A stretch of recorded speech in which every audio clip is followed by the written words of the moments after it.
En basitinden bir tekel binası örneği son olarak karşımızda durmaktadır.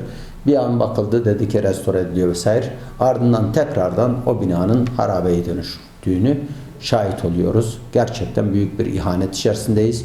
Bunun burada yetkisi en başta mevcut iktidarın il başkanlıkları, bunun yanında milletvekilleri, atamış oldukları belediye başkanları, valileri birebir bu işin sorumlusudur. Başkanım, bir de çevre yolu yanı sıra yıllardır bitmeyen bir Güzeldere tünelimiz var. Tabii bir kış ayına girdik, yine kavgalar meydana gelecek.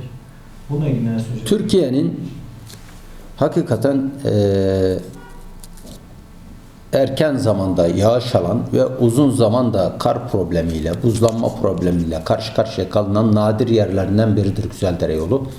Güzeldere bölgesinde 32 tane virajdan bahsediyoruz.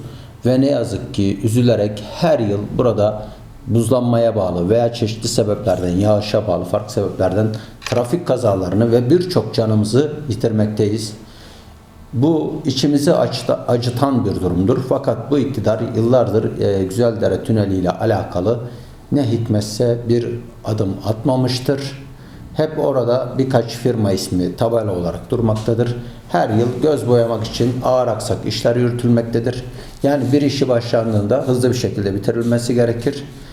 Bu konuda hiçbir gayretin olmadığını, sadece bir oyalama taktiği, işte biz yapıyoruz, işte zorluklarla uğraşıyoruz gibisinden bir aldatmanın olduğunu şahitiz. İnanın orada vefat eden her bir bireyin sorumlusu bu işi aksatanlardır. Sağ olun. Allah razı olsun.